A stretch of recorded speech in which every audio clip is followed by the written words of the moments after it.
Et yo tout le monde, c'est Alex Multi, aujourd'hui on se retrouve pour une nouvelle vidéo. Sur Clash Royale, je suis tout seul, parce qu'en fait je vais vous expliquer quels sont mes decks actuels pour... je suis à Reine 12 et à Reine 2 en termes de marche de la Reine Goblin et à Reine 12 en termes d'arène royale, et je ne suis pas encore dans le hall des champions. Je vais vous expliquer, d'ailleurs je vais mettre ça à débloquer, je vais vous expliquer tout simplement quels sont mes decks actuels pour mes arènes, parce qu'en fait j'ai développé un deck dans un combat événementiel, le Clash des Berserkers, enfin saison actuelle, où vous remarquerez le méga chevalier et le PK qui s'affrontent, le Clash des Titans, hein, on va pas se mentir. C'est le combat actuel qui fait rage sur Clash Royale avec l'événement du Méga Chevalier qui permettra d'obtenir l'évolution du Méga Chevalier gratuite. Et ce pourquoi tout le monde débloque le Méga Chevalier au tout début de cet événement. Tous ceux qui ont dépassé l'arène 11 bien sûr. Moi je l'ai récupéré, je l'avais déjà débloqué quelques jours précédemment. Je l'avais déjà débloqué tout simplement. Donc je l'ai récupéré, ça m'a permis de l'améliorer un petit peu. Et je vais vous expliquer, donc en arène 12, là où je suis, je fais que des victoires avec ce deck, il est incroyable. Il est super fort, vraiment, je vous le conseille à fond, il est trop fort. Il y a des gens, il départage l'avis de tous, il ne fait pas l'unanimité, parce qu'en fait, il y a des gens qui diront qu'il est trop fort, parce qu'en fait, j'utilise des cartes qui sont... voilà, qui sont trop fortes, et du coup, elles ont une polémique comme quoi elles seraient un petit peu... voilà, quoi, on va pas se mentir. Mais moi tout simplement j'utilise ce deck là. Voilà, donc sorcier évolué parce que je l'ai eu lors de du dernier événement évolution gratuite dans lequel on pouvait choisir notre évolution. L'évolution de la rentrée tout simplement. Et donc je l'ai débloqué. Et honnêtement dans ce deck il y a trois évolutions différentes. Mon deck je l'avais testé en deck événementiel. Donc dans le deck événementiel j'avais à la fois l'évo du sorcier et l'évo du feu à gobelin. Honnêtement, si j'ai une évolution à vous conseiller, si vous avez 2 ou 3 évolutions, voire les 3 évolutions du deck, s'il y a une évo que je dois vous conseiller, malgré que l'évolution du méga chevalier soit actuellement très forte, hein, parce qu'elle vient d'apparaître et qu'elle paraît extrêmement puissante, hein, mais s'il y a une évolution que je dois vous conseiller dans le deck, c'est celle que j'ai prise, c'est celle du sorcier.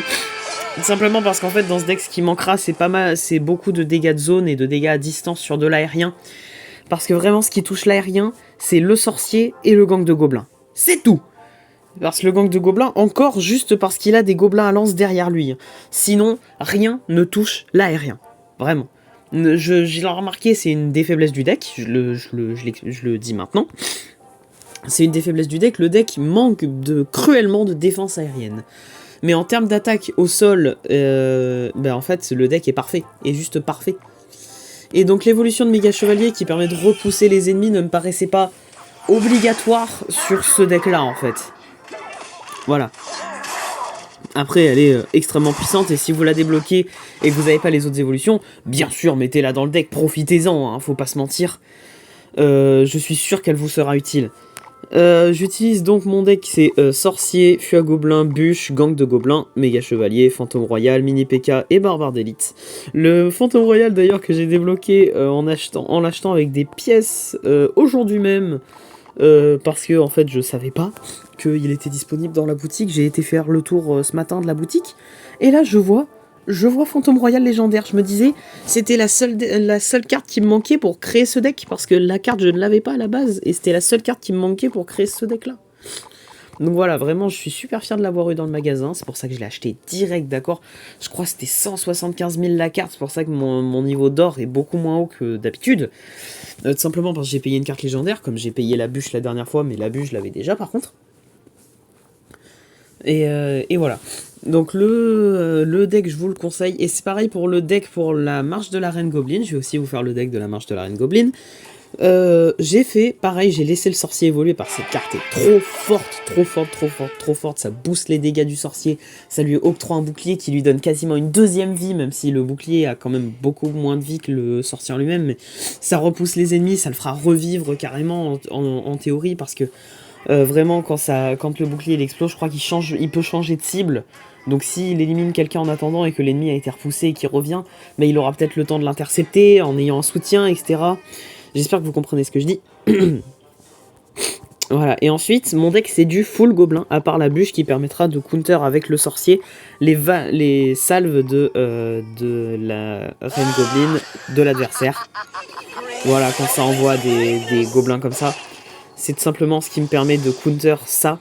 Parce que vraiment c'est destructeur ce truc, hein. Quand t'as vraiment quelque chose pour tank entre temps. Au début j'avais vraiment mis le géant gobelin avec et tout, parce que le géant gobelin c'est très très fort, mais en fait dans le deck il prenait une place monstrueuse, et à chaque fois en fait en spammant, parce qu'en fait mon deck c'est un peu du deck spam, hein, il y a juste à espérer que l'adversaire en face n'est pas une bûche, et dès le début du combat tu spams vraiment toutes tes cartes gobelins au pont, c'est un deck spam pont, et le truc c'est que en fait le gobelin géant n'avait pas sa place tout simplement parce qu'en fait c'était un gros tank, et le gros tank personnellement je n'en trouvais pas l'utilité dans un deck autant spam en fait. Quand tu vois que ça peut être du log bait avec du feu à gobelin, tu bait avec gobelin, gang de gobelin et gobelin à lance, et même gobelin à Sarbacane, t'envoies tout d'un coup. Et là, avec mon feu à gobelin niveau 12, je l'envoie une fois qu'il a envoyé sa bûche pour faire des gros dégâts. Hein. Voilà, mon feu à gobelin niveau 12 retire la moitié de la vie de la tour en face. Voilà, donc ça peut carrément être du log bait, ça peut être de la défense soutenue à des soutenue, ça peut être du fond d'attaque avec tu crées un bus scolaire entre les gobelins, les gobelins, les gobelins, les gobelins, les gobelins, et ça tu l'envoies à la fin en même temps une fois que tu as envoyé 3 fois ça, 3 fois les 3 cartes, etc. Enfin vraiment, il y a plein de manières de jouer ce deck, et je trouve que pour un début sur ces arènes là en fait c'est très très important. Voilà, et j'ai réussi à monter la mine d'or en peaufinant mon deck tout simplement.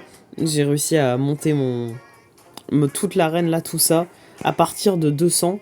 Quand j'ai débloqué le gobelin explosif, alors je l'ai débloqué 200, je me suis dit, faut que je fasse ce deck.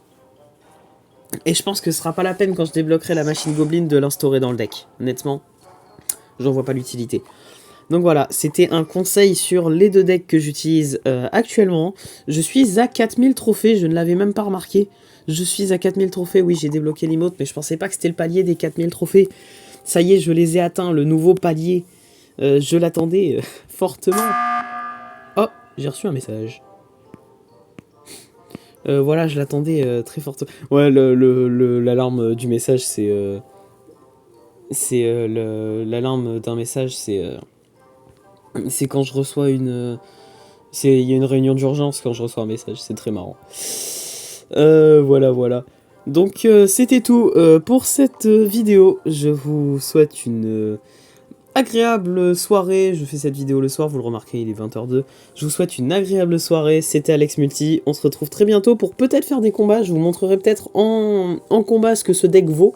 Jusqu'à maintenant, je n'ai pas fait de défaite avec. Hein. Mais 0 défaite avec. 0. Pointé, 0. Aucune défaite. Donc voilà, si vous avez toutes ces cartes-là, ce deck, je vous le conseille vivement. Mais de vive voix. Hein. Surtout vu le niveau de mes cartes, toutes mes cartes sont minimum niveau 9. Il faudrait que j'arrive à passer mes barbares d'élite level 10. Et mon fantôme royal d'ici peu de temps level 10 aussi.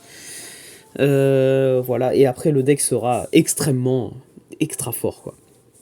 Voilà. C'était tout pour cette vidéo, c'était Alex Multi, je vous souhaite une agréable journée, soirée, et on se retrouve très bientôt. Ciao ciao.